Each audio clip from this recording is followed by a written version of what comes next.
فیل عربی زبان کے اندر ہاتھی کو کہا جاتا ہے۔ اصحاب الفیل یعنی ہاتھی والوں کا واقعہ اس کے اندر بیان کیا گیا ہے۔ تفصیل واقعے کی یہ ہے کہ عرب کا ایک علاقہ جو آج ایک خود مختار ریاست ہے یمن کے نام سے، وہاں ایک قبیلہ عربی قبیلہ حمیر نام کا آباد تھا، قابض تھا۔ ان کی طرف سے جو حاکم اس علاقے میں مقرر تھا اس کا نام ذو نواس بتلایا گیا۔ اس نے مذہباً وہ اپنے آپ کو یہودی کہتا تھا اور اس نے یہودیت کا مذہب اختیار کر لیا تھا۔ اور شروع سے ہی یہودیت اور عیسائیت کے درمیان بڑی ٹسل چلی آ رہی تھی، لیکن اس علاقے میں جو عوام کی کثرت تھی وہ عیسائیت مذہب کے پیروکار تھی۔ یہودی بادشاہ حکمران ان کو مجبور کرتا کہ تم یہودیت اختیار کر لو، عیسائیت کو ترک کرو۔ حالانکہ اس وقت عیسائیت کا جو مذہب تھا وہ برحق تھا، کیونکہ یہ واقعہ حضور علیہ السلام کی آمد سے یا اسلام کی آمد سے پہلے کا ہے۔ حضرت عیسیٰ علیہ السلام ہی وہ آخری پیغمبر ہیں جو حضور علیہ السلام سے پہلے دنیا میں تشریف لائے۔ تو اس وقت برحق مذہب عیسائیت ہی کا تھا، کوئی اور نہیں تھا۔ تو یہ مجبور کرتا کہ تم عیسائیت کو ترک کر کے یہودیت اختیار کرو، لیکن لوگ آمادہ نہ ہوئے۔ اس ظالم ذو نواس بادشاہ نے یہ کیا کہ بڑی بڑی خندقیں کھودی، گہرے گہرے گڑھے کھودے اور اس کو آگ سے بھر دیا، اور 20,000 کے قریب عیسائیوں کو اس نے زندہ آگ میں جلا دیا۔ اس کو اصحاب الاخدود کا واقعہ کہا جاتا ہے۔ سورہ بروج کے اندر اللہ جل شانہ نے اس واقعے کی تفصیل بیان کی ہے۔ انشاءاللہ جب اس سورت کا درس آئے گا تو اس واقعے کی مزید تفصیلات بھی عرض کی جائیں گی۔ یہ واقعہ حضور علیہ السلام کی آمد سے تقریباً 70 برس پہلے کا واقعہ ہوا، یہ ذو نواس۔ لیکن کچھ عیسائی یہاں سے بچ بچا کر قیصر روم کے پاس چلے گئے اور اس کو اس ذو نواس بادشاہ کے مظالم سے آگاہ کیا اور پناہ مانگی، مدد مانگی۔ تو قیصر روم نے مدد کے لیے بادشاہ حبشہ کے جو بادشاہ تھا، حبشہ اس کو آج کل ایتھوپیا کہا جاتا ہے، وہاں کے حکمران کو کہا کہ تم جا کر ان لوگوں کی، وہاں کے عیسائیوں کی مدد کرو۔ اب حبشہ کے بادشاہ نے 2 کمانڈر بھیجے، جن میں ایک ابرہہ تھا اور ایک اربات کے نام سے، اور ایک بڑا لشکر دے کر بھیجا، اور اس لشکر سے ذو نواس کا مقابلہ ہوا، بالآخر وہ مارا گیا، اور یہاں پر یہ عیسائیوں کی حکمرانی ہو گئی۔ ابرہہ اور اربات دونوں ساتھ مل کر چلنے لگے، لیکن پھر ان میں بھی آپس میں اختلاف رائے ہو، آپس میں گھمسان کا رن پڑا، جنگ ہوئی، بالآخر اس پر ابرہہ قابض ہو گیا، اور پھر اسی کا یہ واقعہ یہاں پر بیان کیا گیا۔ بعد میں پھر یہ شاہ حبشہ نے بھی اس کی گورنری کی اور اس کی حکمرانی کی تائید کر دی، اس کو حکمران ہی رہنے دی۔ اب اس نے دیکھا کہ یہ عرب کے قریب کا علاقہ ہے، عرب کے لوگ ہی اس میں آباد تھے، لیکن عرب کے سارے لوگ بیت اللہ کی عبادت کیا کرتے تھے، بیت اللہ کا طواف کیا کرتے تھے۔ حالانکہ بیت اللہ ایک کمزور سی عمارت، بوسیدہ سی عمارت تھی، جس میں کوئی دلکشی کی کوئی آثار نہیں، کوئی نقش و نگار نہیں کوئی تزئین و آرائش، چھوٹا سا ایک کمرہ بنا ہوا ہے 4 کونے والا۔ تو اس نے سوچا کہ میں اس کے مقابلے میں ایک بڑی عبادت گاہ بنا دیتا ہوں جو انتہائی خوبصورت ہوگی، اور پھر اس نے وہاں پر ایک عبادت گاہ عیسائیوں کا گرجا بنایا جس کو کلیس کا نام دیا گیا۔ وہ انتہائی اس نے بڑی مہارت کے ساتھ، بڑی خوبصورتی کے ساتھ، انتہائی تزئین اور آرائش کے ساتھ اس کی تعمیر کی۔ اور پھر سارے عربوں کو اس نے کہا کہ اب بیت اللہ کو چھوڑ کر تم اس کی عبادت کیا کرو، اس کا طواف کیا کرو۔ عربوں کے دلوں میں بیت اللہ کی عظمت، مقام، مرتبہ پہلے سے ہی چلا آ رہا تھا، کیونکہ حضرت ابراہیم خلیل اللہ کا بنایا ہوا گھر، اور عرب کے لوگ خود اپنے آپ کو حضرت ابراہیم علیہ السلام کا پیروکار کہتے۔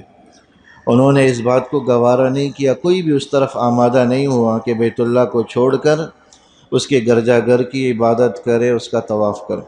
بلکہ عربوں میں اس کی وجہ سے غیظ و غضب پیدا ہوا کہ اس نے بیت اللہ کے مقابلے میں کیسے عبادت گاہ تعمیر کر لی اور ہمیں کیسے حکم دے دی۔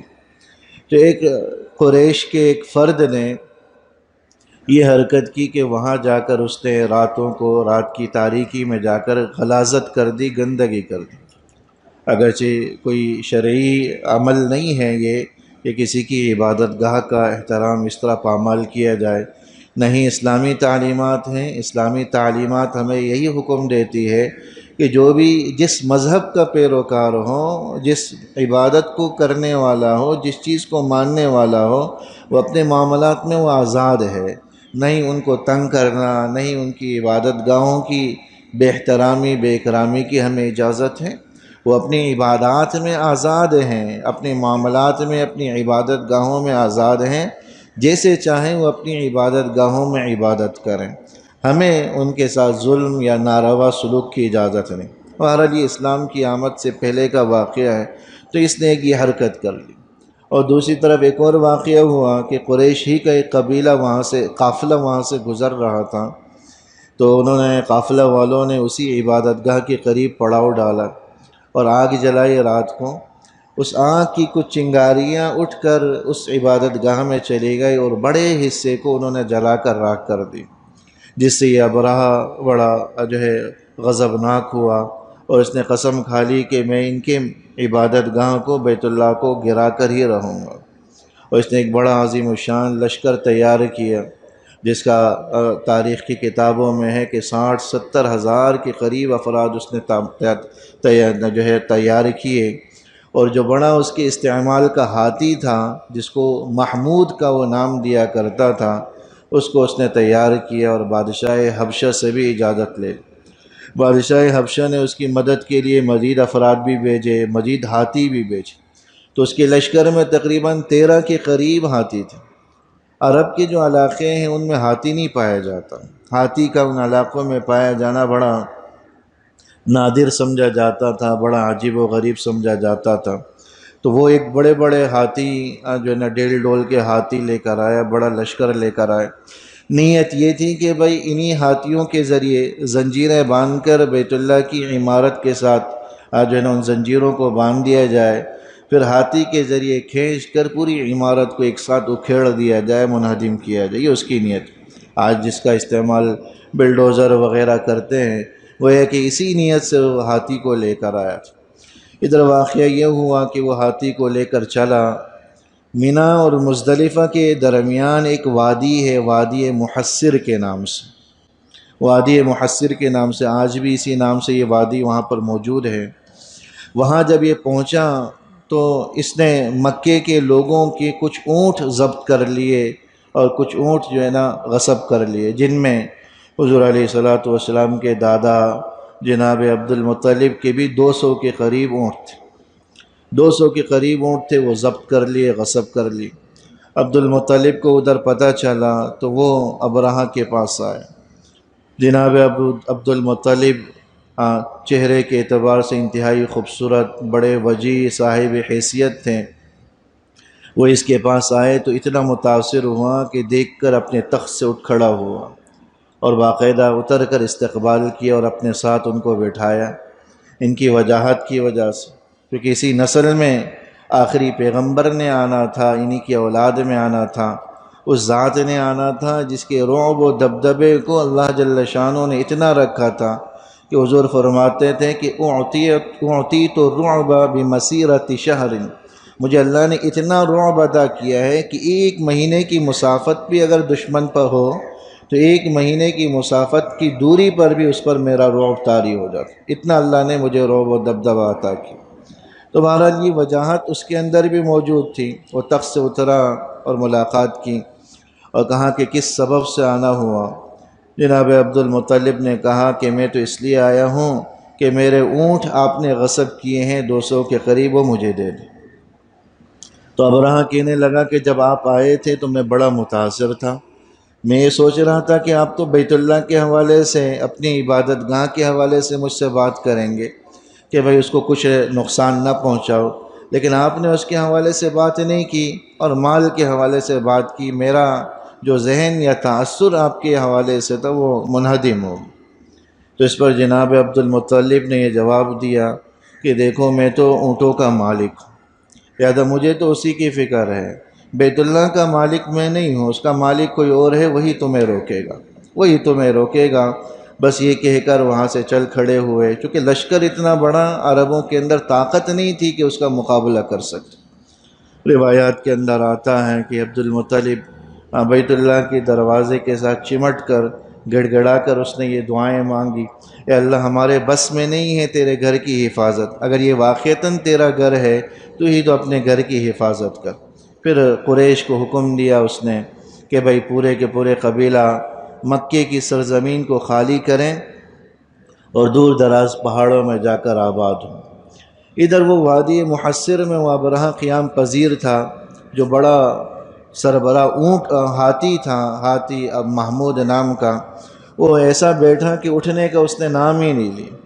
جب بیت اللہ کی طرف لے جانے کے لیے اس کو اٹھایا جاتا تو اٹھتا نہیں، یہاں تک کہ بڑے بڑے نیزے اس کو مارے گئے، بڑی بڑی تیروں سے اس کو کچوکے لگائے گئے، اس کی ناک میں جو ہے نکیل ڈال کر اس کو کھینچا گیا، لیکن وہ اٹھا نہیں۔